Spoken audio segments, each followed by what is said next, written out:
All right, welcome to another episode of Ag Warriors. Man, late night, I almost forgot what we were even doing here. Yeah, no kidding. So, recording this in November in Agritrade. I'm so lucky that John Kowalczyk, so farmer, influencer, softball or fastball coach, and the list goes on. Thanks for Farming Tour host, farmer host at one point. I mean, just the resume is ridiculous. Oh yeah, right. Yeah. No, that was fun in Troche when you guys came out there. So that was awesome. That was big for my community. So that was pretty. I think cool. that was kind of the first time that we had met the year. How did we get hooked up?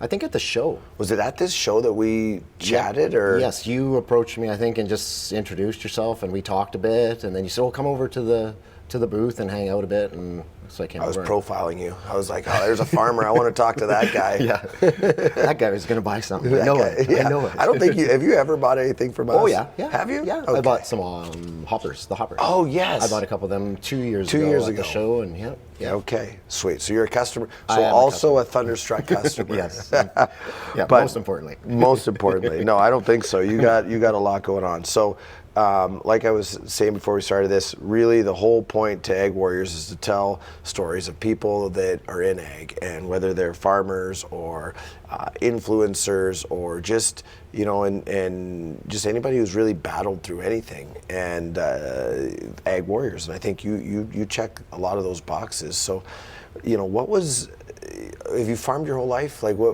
grew up in the farm? Tell me about the farm. Let's start there.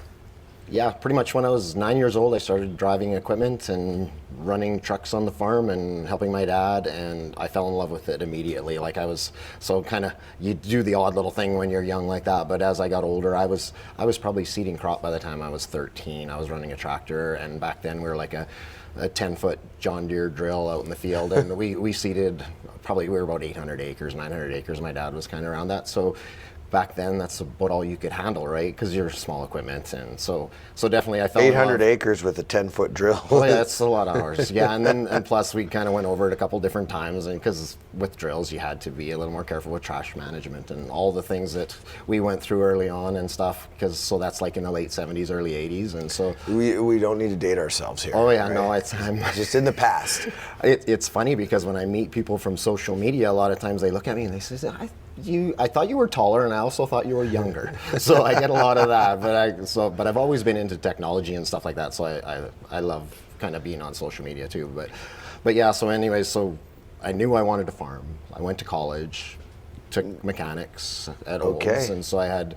So you didn't take agriculture? No, I took mechanics. So it's kind of.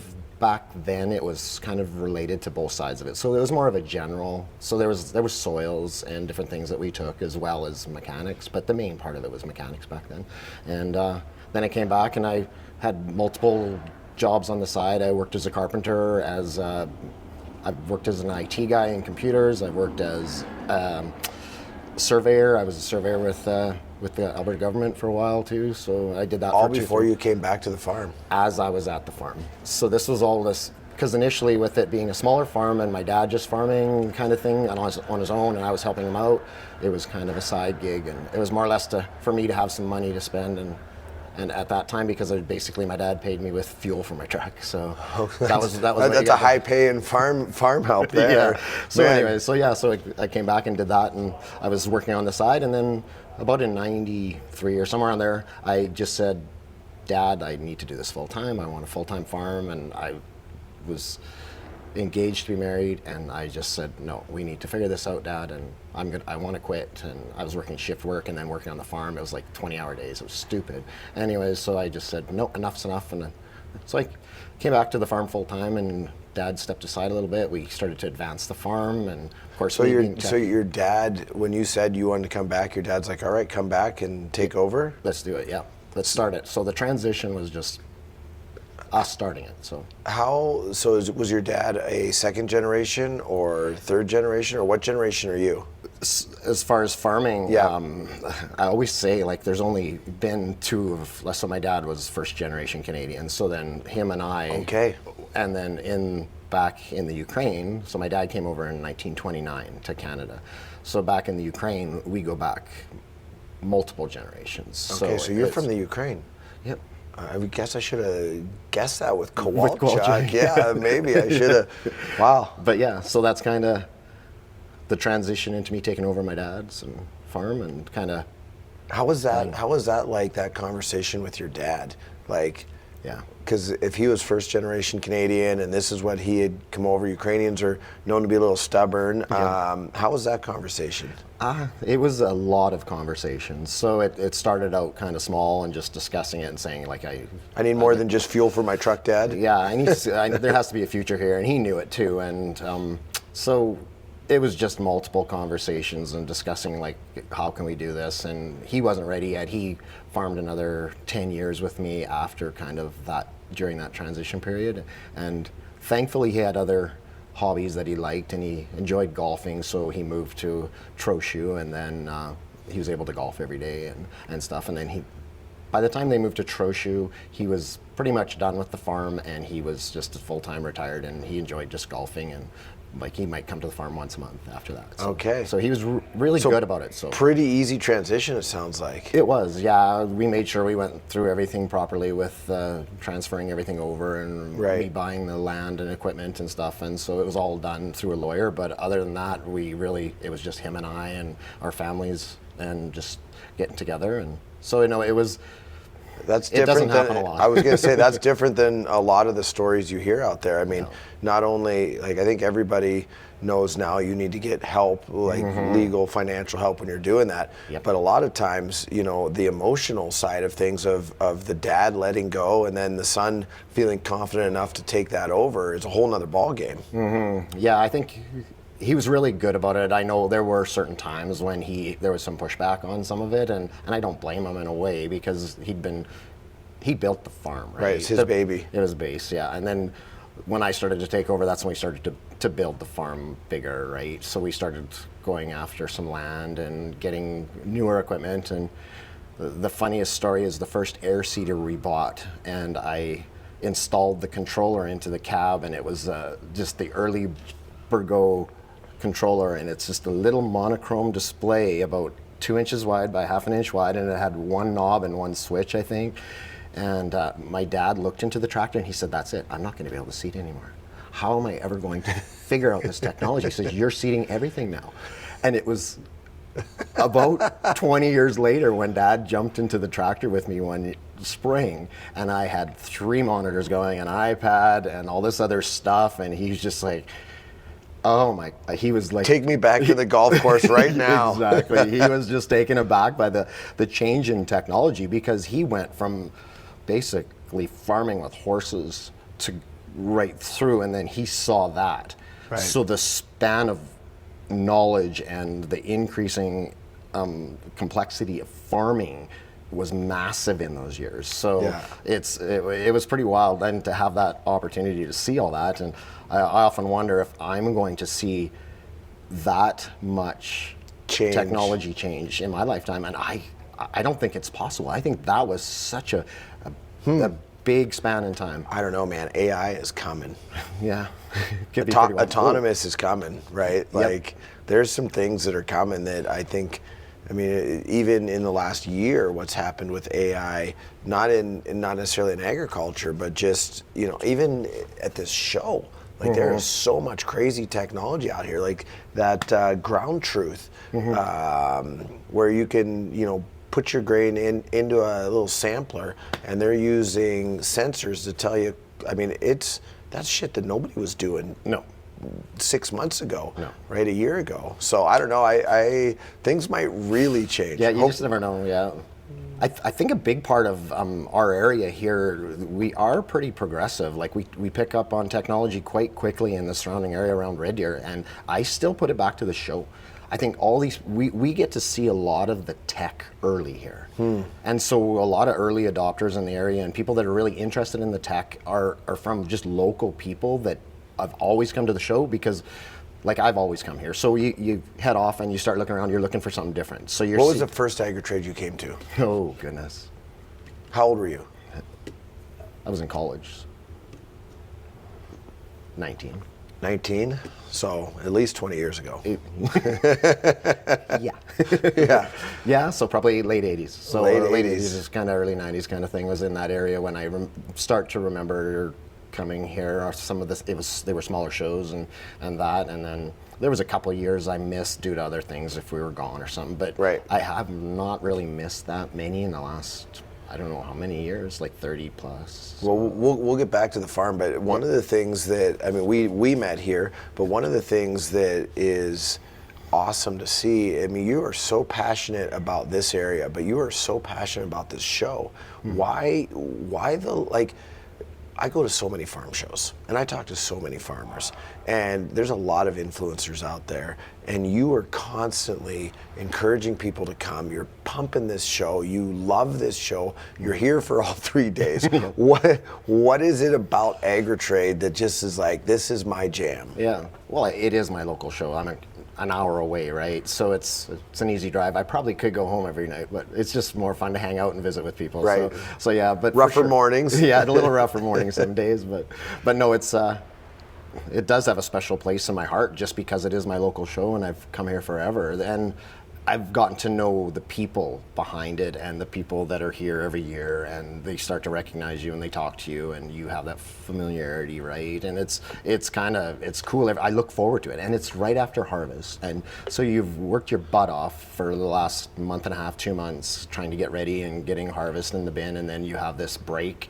where it's like I can come here, I can still do what I love and talk about farming and do stuff here. Learn. But I'm away from the farm for a little bit. I have a little bit of a break. A little reset. It is basically, yeah, because I come back a lot of years when I come back after 2 or 3 days of the show, I'll get back to the farm, and there's been projects sitting for like 2 weeks because you can't really get back into it right away, start working on stuff, and then I'll get back at stuff a lot quicker because I feel like I've had that break. And I think it's like anything, having that little break away from what you're doing and taking those few days away, because on the farm where a lot of times it's full time. Like you're thinking about it or you're doing it, right? And sometimes you can get pretty stale and pretty low. And So just resetting the mind and resetting the just the emotions and everything, and then you're ready to go. Then you come back, yeah. That's an interesting thing, because this is one of, I mean, our best shows that we do.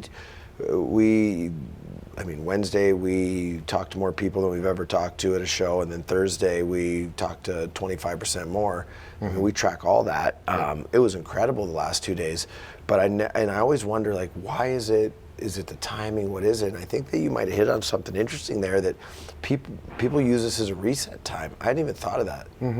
Yeah, because it is the timing of it quite often in this area is kind of that week, 2, 3 weeks maybe potentially after we're done harvest. And so guys have got through, they've got stuff cleaned up, they've got stuff put away, they've hauled that last little bit of grain that they had contracted or whatever, and they come here and it's just like you just like take a breath, and it's like walk around and because most people really enjoy the industry and love the stuff about farming, so they're still coming here to see stuff about farming. Right. But a lot of it is stopping and talking to a neighbor in the hallway. You might not have, even though you live 5 miles away, you might not have talked to them for 3 months. Right, because you've been going hard. Because you've been going, yeah, you're seeing them on the road and waving at them, but you're not having a visit and a talk. And whereas here, you're taking a break a little bit, so you're having a pop. Yep. Having a coffee. Having a coffee, Right? yeah, exactly. So I think a lot of that too is definitely the getting together with people, and a lot of us have been on our own for the last little bit too, because you are isolated in farming too. So it kind of goes hand in hand. Well, that's pretty cool. So let's get back to the farm. You started transitioning with your dad. What was the farm like at that time? How many acres were you farming? Like, what was where were you guys at? And then what was like the first thing that you're like, and maybe it was the cedar you were talking about, but what was the first thing? It was like, okay, how did you prioritize, this is what I want to do next to grow? Like, this is the direction I want to go in, or did you just fly by the seat of your pants? I didn't really have a plan, but I had ideas, and that's pretty much describes most young people coming into any industry. So right. I had all these great ideas, but I guess the first few things I did was I knew we had to go get bigger a little bit, because at that point I think we were like 800, 850 or something, and then we had a cow-calf operation, which I loved the cow-calf side too, so we kept it, and I knew some of our land was just conducive for had to be Are you cattle. still cow-calf? No, I'm not. I was going to say, you got out of that a few years ago. Yeah, in 2007. So Yeah. so I kept them for quite a few years, and we were part of a community pasture, and my dad had kind of initiated that back in the early 60s, so it was kind of close to our heart too. So we ended up doing that quite a bit, running out there into the pasture and checking cattle, and a lot with the cows at home. And then when I moved to Trochu in 2006, it was about a year later, I realized I couldn't run cattle anymore because 20 miles away and you're calving out in the winter, and it was just too much. So that's when we got rid of the cows, but I kept them up until then. And Was that a big shift for the farm? Like, can you look back at that and say, obviously, probably a little of an emotional decision, and maybe something your dad, that might have been one of the areas he pushed back on, because Yep. big part of it, but was that one of the things that you're like, that allowed me to now do this? 100%. So we had already added acres, changed some of the farming practices, and that by that time.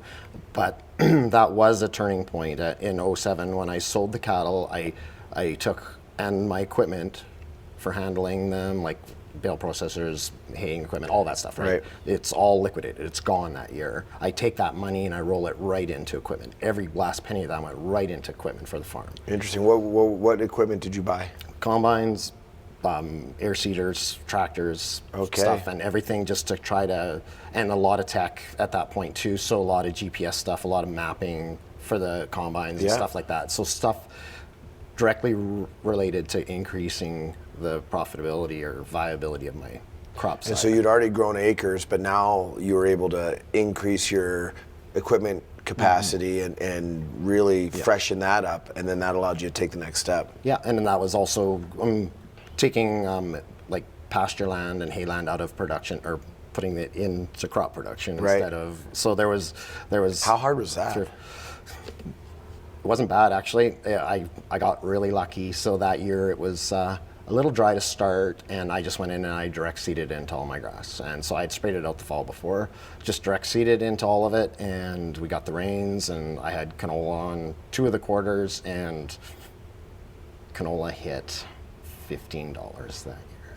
Wow, And so that was a good decision. that was, well, looking back, but that's very lucky that, because it could have been a wreck. But Well, farming is, I mean, you guys, like, that's one of the things, like, farmers are so resilient, but, I mean, and we get to talk to so many of them, but, like, you can do everything right and not get the moisture. that's right. Or you can take a chance and all of a sudden get the moisture, and then all of a sudden commodities go, and it's like, Yeah. I mean, you guys are the biggest damn gamblers in the world. Yeah, and at that time it was a gamble because I was just starting out in farming, and we'd kind of gone through some rough spells, like in 2002 with a really bad drought, and basically I lost quite a bit of money in '02 even with crop insurance. So that was a big hit. With I kind of expanded some stuff, and then plus getting that hit. So that was a gamble looking back, more than probably what I realized at the time. But no, I was able to cover 10 years of calf crop in 1 year with the crop. Oh, wow. As far as profit. What did your dad say after that?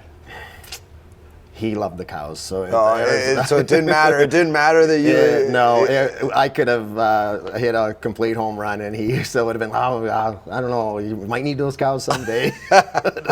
But yeah, for sure, he was still. Well, he was pretty happy for me, so it was good. So and yeah, but No, that's such a great story, and I think that's maybe something for a lot of younger farmers, or it doesn't have to be younger farmers, for any farmer to think about, like, what are you doing in your operation today that if you didn't do it would allow you to do something else? Because I feel like you talk to a lot of guys, and it's changing a little bit as the younger generation's coming in, but well, that's what my grandpa did, and that's what my dad did, and so that's what we do, not necessarily realizing that there might be a huge opportunity out there if you looked at it differently. What expand on that? yeah. So I think anytime you're going to take some type of a risk or step outside the box, maybe from what your family before you, the generation before you, did on the farm, it is a tough sell to them, and it can be very stressful. So, but you got to do it. Like I always tell young farmers, if they'll listen to me, I'll tell them, you got to be moving forward. You got to be thinking about it, and don't just get into a rut where you're doing the same thing every year. Push the boundaries. Do something different. bold. Bring in a different crop. Try something different. Like I've grown red lentils, soybeans, fall rye, faba beans, and wheat, barley, canola, and I want to try different things. But every time I grow a new crop, it takes me outside of what I always do, and it makes me think about what I'm doing, because we can get to where we're just mechanically doing things. We've always done it this way. We're going to keep doing wheat. We're going to seed it on this date. We're going to do this, or this is the type of fertility we're going to use. And then all of a sudden you do a crop that's out of your norm, and you have to think about those steps. Yeah. So it makes you a better farmer, because it pushes you to think about what you're doing, and you then apply that back into the normal crops. So I changed the way I planted wheat. I changed the way I did peas, all because I grew soybeans. And I started looking at heat units and soil temps and the differences of when you seed it and the results. And all those things I brought back into those mainstream crops. Wow. So those kind of things, when you push yourself to try something different, you can gain knowledge in the things you've done every day. So you're actually making yourself better in the things you already do, because you're sharp, you're learning new skills and learning new ways to do things. Yeah, it takes you out of the fog of just doing the same thing, and it's like, oh, okay, I've done it this every year. And then all of a sudden you start to think about those steps, and it can change the way you do things, and that potentially could be a good thing. It can be, some years it can be like, oh, that didn't work out. Right. But you're moving forward. What's the worst thing that you tried that you're like, God, I mean, and you probably wouldn't look at it like, God, I wish I hadn't done that. But what was the thing that you thought, man, I really thought this was going to pay off, and it just didn't pay off? What crop was it? Well, soybeans were definitely, and I was really committed. Like, this was like, I'm putting 5 years into this, and come hell or high water, I'm going to do the full 5. I'm going to do plots. I'm going to like keep track all the data and make sure, like, I was tracking heat units. I was tracking everything. I'm putting planting dates and all that. I was just right into it, and it did not turn out. 5 years though. I went 5 years. I kept going at it, and I had one good year in 5 where I basically. What was the biggest issue? Late season moisture. So our area doesn't have it. So that was the biggest issue. And so in 2016, which was the harvest from hell, because everybody around here, we know with Agritrade, it was like you could run down the aisles and there'd be 5 farmers. Like, it was just brutal because everybody was still harvesting. We had a nice warm spell early November and got back going. I fortunately got done like a day before the farm show. So I was able to come. I remember that show, and that year we still had a really good show, because everybody that came, and there were people that were leaving the field, coming here, they had to do something, they were going to spend 2 hours at the show and then back to the field. Right. And it was, the people that were at the show were there for a reason, right? You know, it wasn't just a party, which is, I mean. It can be. We saw that last night a little bit, yeah.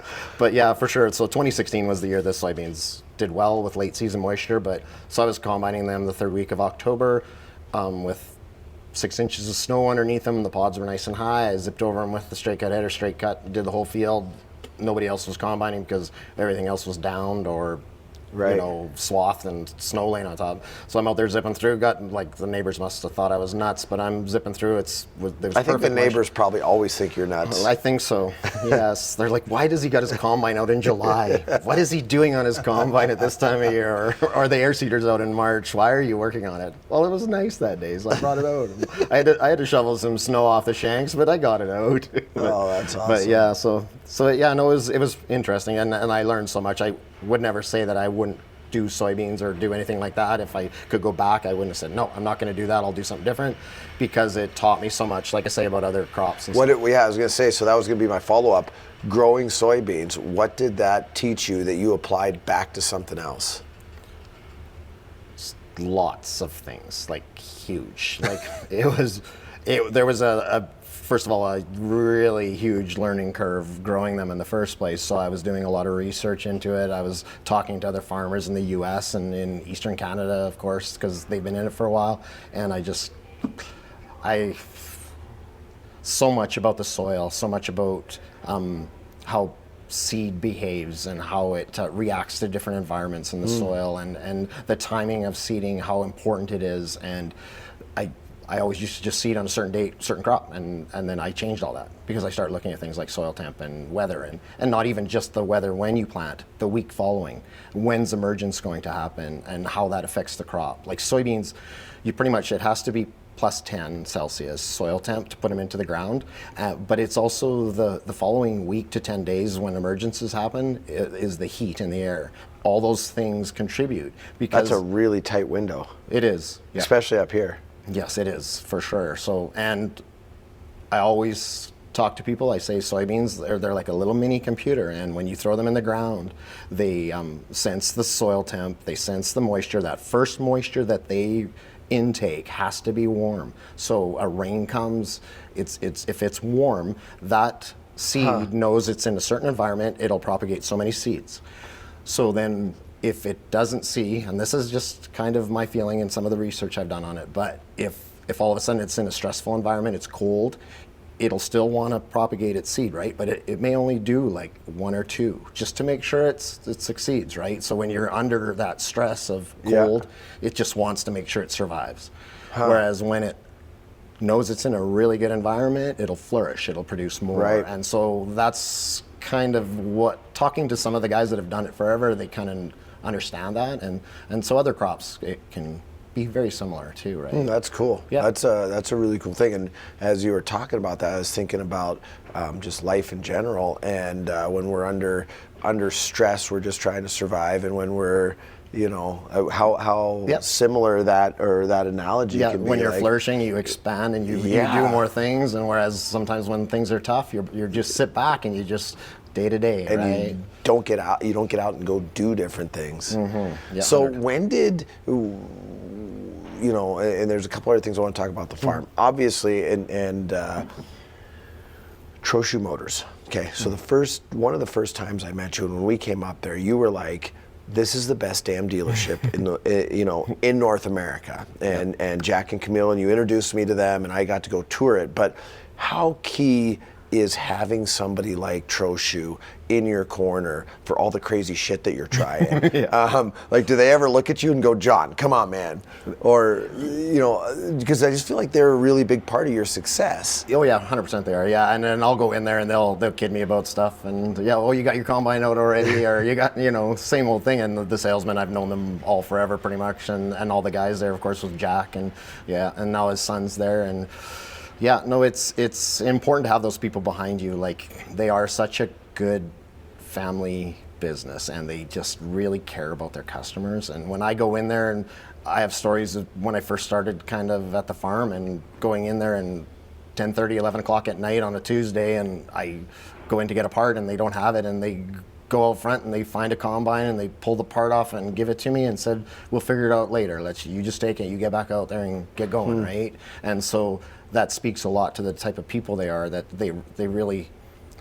they have a vested interest in the people's success around them, not just their own, and they really are great people. So it's pretty cool, and you have that relationship with them too, and it's like they're like family. You walk in and you grab a coffee and you start talking to everybody, and it's cool to have that in our community for sure. And they're big supporters of Trochu, and they do so much in the community too. So just great people and a great dealership, and I can't say enough about them, of course, but. Yeah, I mean, that was one of the things, and I've talked to people at other farm shows, that aren't in Alberta, that are like, oh yeah, I mean, everybody knows Trochu Motors. If you need a part, right, call Trochu. It doesn't matter. They'll get it out to you all around the place. And, that was one of the questions I wanted to ask you, because I felt like you can't have success if you don't have good partners. And I remember you telling me before, like, just how amazing they were. So, yeah, that's cool. So, fast forward, it's now into, we'll call it 2010. When did you decide that you wanted to start sharing on social media and sharing that stuff? How did that come about? Because was it just another one of those things where you started putting something out there, or what was the thought there? So it was around 2013, I think. So pretty much 10, 11 years ago or so. I was at a conference, and I was on Twitter, but just my personal account, and just kind of post stuff about golfing and hanging out with buddies, right? Kind of thing. And then the one guy goes, "Well, you can have more than one Twitter account. You can set up, why don't you set something up for the farm?" And I was just like, he goes, "You share lots about the farm anyways, so why don't you just set it up Qualchuck Farms?" And I'm like, well, that's not a bad idea. So that day I just set up a Twitter account, I started posting, and then you're back at the farm, and it's like, I farm by myself quite a bit, so I'm out there by myself for all day. I might not see anybody, so I'm seeing stuff and I'm like, oh, that's kind of cool, take a picture of that and share that, or ask a question or talk about something on the farm, and it just kind of grew from that. And then all of a sudden people started following me, and I was just like, okay, I'm getting a few more followers. That's kind of cool. And then interacting. And early days of Twitter back then were pretty cool. There was a lot of interaction, a lot of sharing of information, because you had neighbors that were thousands of miles away. Right. And I call them neighbors because they're basically on Twitter. You feel like you know that person. You feel like they're right next to you, but yet your actual neighbors, there's usually some competitive nature there. Right. Whereas you get outside your circle, and they're still friends, people like I say, people from Ontario, people from in the US or whatever, and you talk to them, and they're more likely to share information and talk about farming with you, and be more honest. And let's face it, they'll share things because they're not in competition with you. How much has Twitter helped your farm? Oh, that's another one that's huge. Like I've met so many people, made so many connections, and it's given me so many opportunities to grow as a person, to grow the farm and bring technology into the farm. People, you see it on Twitter and it's like, oh, that would be cool. There's multiple things that I use on my farm right now that I seen on Twitter or talk to people too about it, that it's like the testimonials and people saying, oh, this is great, and they show how they're using something, and you can't beat that kind of advertising.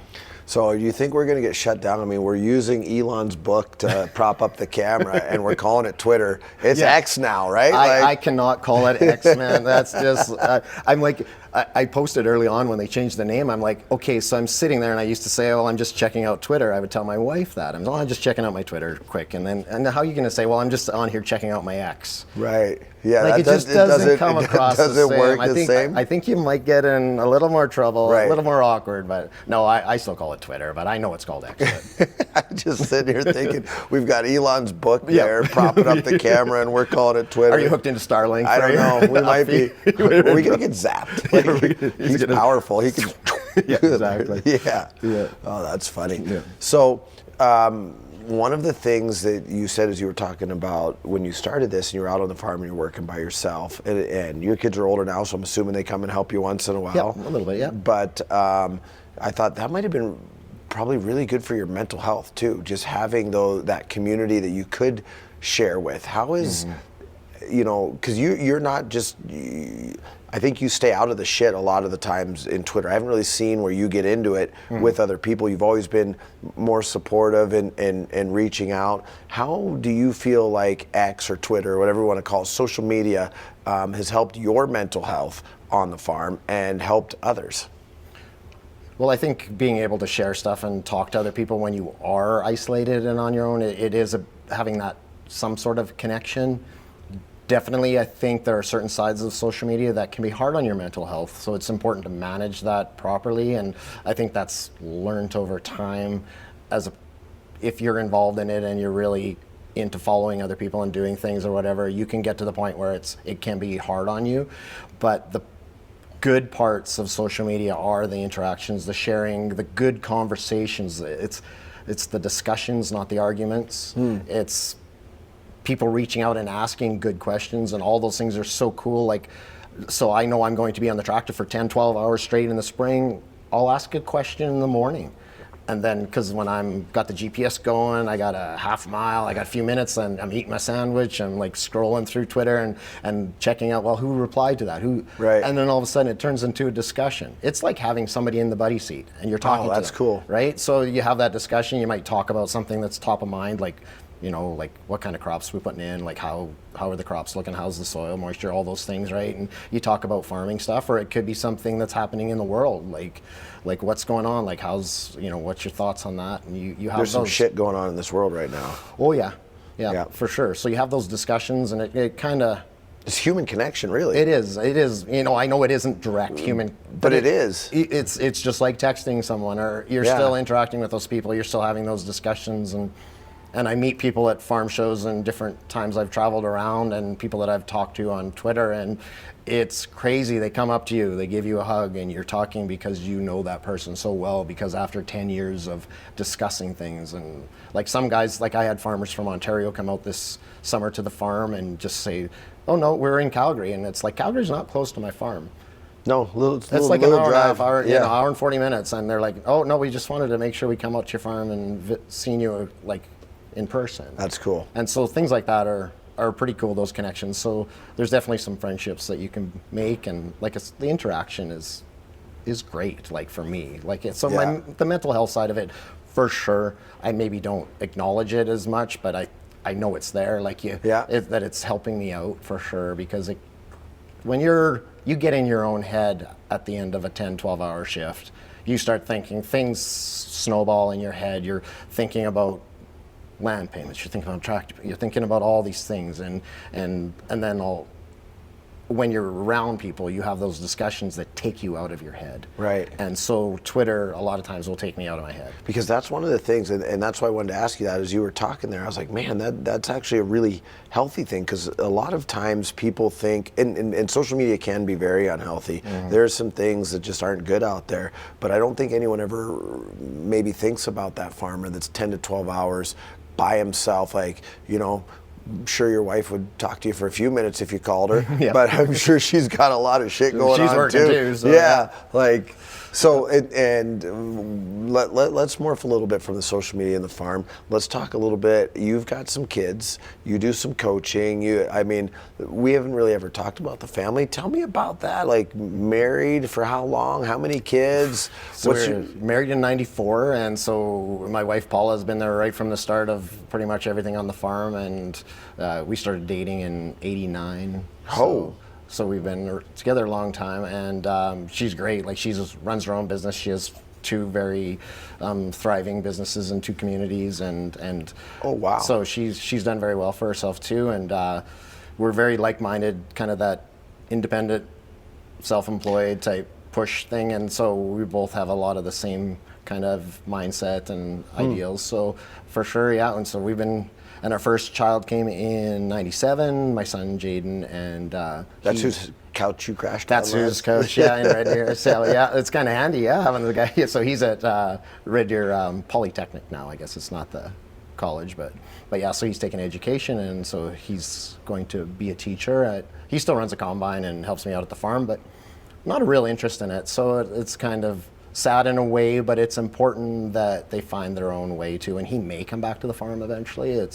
He's got to figure that on his own. So yeah. And then my next one is my daughter. She was born in '98, and she's in Calgary now. And she was basically, when she turned 18, she was like, "I'm going to school," and I'm out of here. I'm in Calgary. That's her jam. She's like the city girl, right? So she loves that, and she's thriving in Calgary and doing well. And then my youngest is the ball player. She plays fastball, and I've coached her since she was about 10, I think. And so now she's 21. And me and a buddy have coached our daughters on the same team for all that time, and they've come up through all the different age groups and won provincial championships. And then also in 2018, with a lot of that core group, we represented Canada at the Little League World Series in Delaware. And so it was pretty cool to put on the Canada jersey, and they gave us all these jerseys and stuff, and the kids were just like, their eyes just were open when we got to Delaware. It was just like, this is crazy, and we're playing teams like Hawaii and Puerto Rico.